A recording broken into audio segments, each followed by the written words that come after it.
Hello बच्चों, आज हम लोग पढ़ते हैं एनिमल टिश्यू के बारे में। देखिए, एनिमल टिश्यू टिश्यू का मतलब तो आप समझते हैं कि ग्रुप ऑफ सेल को क्या कहते हैं, टिश्यू। ये जब ग्रुप में सेल रहता है तो इसी को हम लोग कहते हैं टिश्यू। एनिमल टिश्यू हम लोग आपको पता है कि 9th क्लास का ये टॉपिक है और इसमें हम लोग इसके बारे में पढ़ेंगे। एनिमल का मतलब है कि अभी हम लोग इसमें ह्यूमन बीइंग के बारे में भी पढ़ेंगे। दैट मीन्स हमारा ऑर्गन सिस्टम किन किन तरह के सेल से बने हैं, ग्रुप ऑफ सेल से बने हैं, उसके बारे में हम लोग पढ़ेंगे। चलिए, तो एनिमल टिश्यू को देखते हैं। इसको मेजरली 4 ग्रुप में बांटा गया है। एनिमल टिश्यू को मेजरली 4 ग्रुप में बांटा गया है। फर्स्ट है एपिथेलियम टिश्यू, एपिथेलियल टिश्यू और epithelium tissue, muscular tissue, connective tissue and nerve tissue. तो यही 4 टाइप है। इसके बारे में यदि हम पढ़ लेंगे वन बाय वन करके तो फिर हमारा एनिमल टिश्यू फिनिश हो जाता है। तो इन्हीं चारों के बारे में पढ़ना है। चलिए ठीक है, इसको वन बाय वन शुरू करते हैं। तो सबसे पहले हम लोग शुरू करते हैं एपिथेलियल टिश्यू के बारे में। ठीक है बच्चों, जरा सा मैं इसको इरेज कर दूं। सबसे पहले हम लोग पढ़ते हैं एपिथेलियल टिश्यू के बारे में। इसका क्लासिफिकेशन जानने से पहले आप जानिए कि एपिथेलियल टिश्यू क्या है। देखिए, एपिथेलियल टिश्यू को प्रोटेक्टिंग लेयर या कवरिंग लेयर कहते हैं या कवरिंग टिश्यू कहते हैं। क्यों कहते हैं? क्योंकि ये टिश्यू जो होता है ना, हमारे बॉडी का कवरिंग लाइनिंग बनाता है। जैसे मान लीजिए कि हमारा ऑर्गन है, ऑर्गन सिस्टम है, तो उसका ये आउटर लाइन, इनर लाइनिंग इसी एपिथेलियल टिश्यू से बनता है। इसके अलावा जो होता है ना एपिथेलियल टिश्यू, ये क्लोजली पैक्ड होते हैं। मतलब इसके जो सेल होते हैं ना, आपस में क्लोजली पैक्ड होते हैं। मान लीजिए ये सेल है, तो ये सेल के बीच में कोई जगह बीच में इंटरसेलुलर स्पेस नहीं पाया जाएगा। इसका स्ट्रक्चर वेरी कर सकता है, ओवल हो सकता है, क्यूबॉइडल हो सकता है, कॉलमनर हो सकता है, एक्सेट्रा हो सकता है। ये ना एपिथेलियल टिश्यू कभी कभी मतलब किसी भी कारण से किसी तरह का इंजरी हो गया या फिर और कोई बात हो गई, तो उस जगह को मतलब उस वोंड को, उस जख्म को ये हील करता है ना। हीलिंग में भी ये हेल्प करता है। ठीक है बच्चों, तो एपिथेलियल टिश्यू के बारे में हम जरा सा इसका क्लासिफिकेशन देखते हैं। बहुत इजी है बच्चों इसका classification.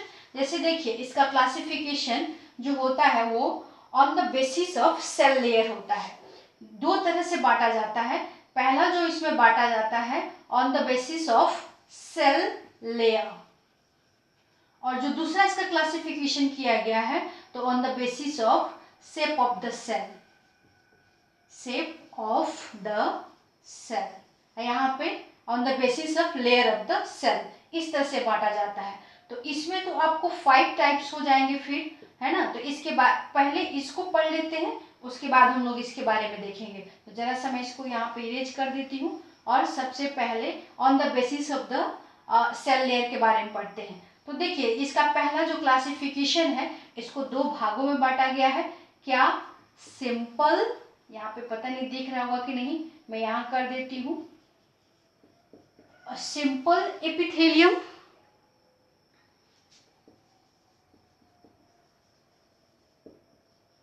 And compound epithelium.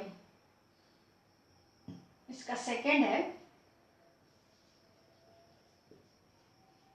Compound epithelium. देखिए, किस आधार पे बांटा गया है? तो ऑन द बेसिस ऑफ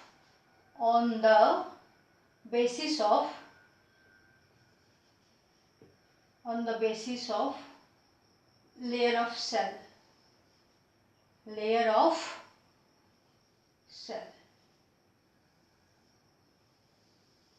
ठीक है। इसके आधार पे पहला क्लासिफिकेशन किया गया। तो सिंपल एपिथेलियम का मतलब है कि इसका जो सेल का अरेंजमेंट होगा वो सिंगल लेयर होगा, एक ही लेयर में होगा, तो उसको बोलेंगे क्या? Simple epithelium. और जब सेल का अरेंजमेंट एक लेयर से ज्यादा होगा, ठीक है ना बच्चों, तो उसको बोलेंगे क्या? Compound epithelium.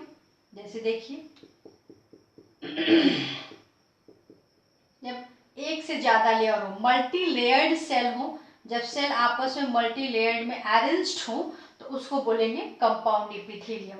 ठीक है, तो आप स्ट्रक्चर देख लिए।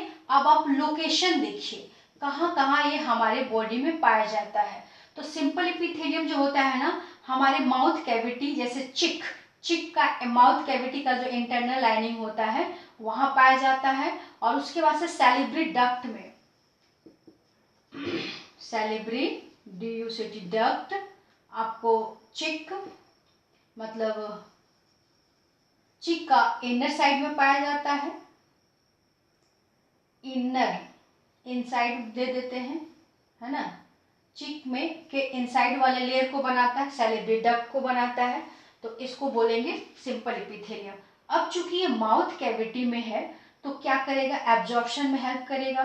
सैलिब्री डक्ट का काम क्या होता है, सैलिवा को इसी डक्ट के द्वारा, डक्ट एक पाइप जैसा स्ट्रक्चर है और यहाँ पे कोई ग्लैंड है, तो ये अपना सिक्रीशन किस में देगा, इसका सिक्रीशन, जैसे इसका सिक्रीशन क्या है, सैलिवा है, लार है, तो ये लार कैसे जाएगा, मतलब कोई ना कोई वे तो होना चाहिए ना, तो इसी वे को डक्ट कहा गया।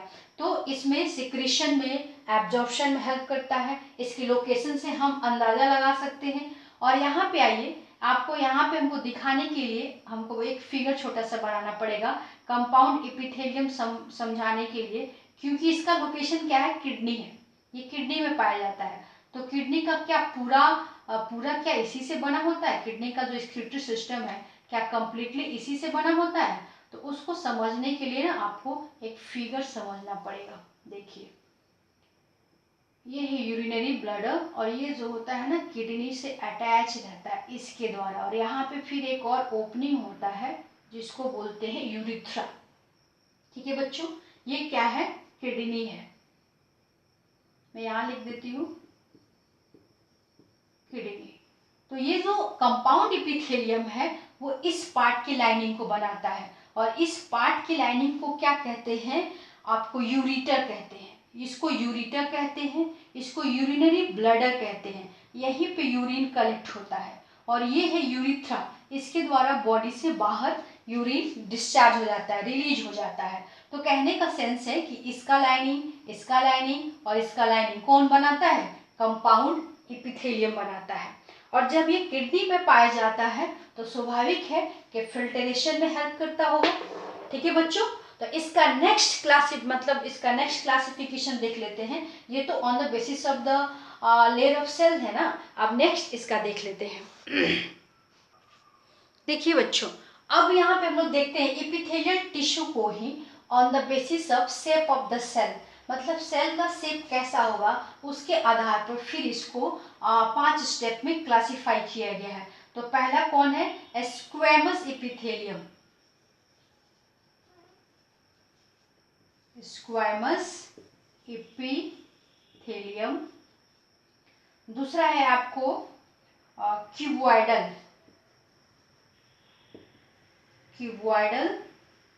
एपिथेलियम। थर्ड है कॉलुमनर एपिथेलियम। फोर्थ है, ये एम है, UM, ये फोर्थ है सीलिएटेड एपिथेलियम। एंड फिफ्थ है ग्लैंडुलर एपिथेलियम। तो शेप के आधार पर इसी 5 क्लास में क्लासिफाई किया गया है, और ये भी बहुत इजी है। देखिए याद करने का थोड़ा सा ट्रिक डेवलप करते हैं। एक ये है ना, ये स्क्वैमस है, स्क्वैमस मतलब इसके सेल होंगे ना आपस में टाइटली पैक्ड होंगे, इरेगुलर भी हो सकते हैं, आपको राउंड भी हो सकता है। इसका मैं फिगर 1 बाय 1 सबका ड्रॉ करके बताऊंगी, लेकिन एक बार आपको मैं ऐसे ही दे देती हूँ इसके बारे में जानकारी, है ना, इसका जो कॉमन जानकारी है। तो ये इसके देखिए, ये स्क्वैमस एपिथेलियम एक थोड़ा सा अलग है, लेकिन बाकी सब जो है ना एकदम कॉमन टाइप का है। जैसे सी से ही शुरू हो रहा है। और क्यूब के बारे में तो आप जानते ही हैं बच्चों, आप मैथ में खूब क्यूब पढ़े हैं, है ना। यहाँ पे कॉलुमनर दैट मीन्स कॉलम जैसा, जैसे यहाँ पे एक कॉलम जैसा रहेगा, ऐसा कॉलम रहेगा, तो क्या कहलाएगा, कॉलमनर। सिलिएटेड, जब इस पे ऐसे हेयर ले जैसा प्रोजेक्शन रहेगा तो उसको सिलिएटेड कहेंगे। और ग्लैंडुलर मतलब हमारे बॉडी के अंदर जो ग्लैंड्स हैं, है ना, तो वो ग्लैंड किससे बने होंगे, तो आपको एपिथेलियल टिश्यू के बने होंगे, तो उस टिश्यू को बोलेंगे ग्लैंडुलर एपिथेलियम। तो इसके बारे में हम लोग 1 by 1 पढ़ते हैं, ठीक है बच्चों।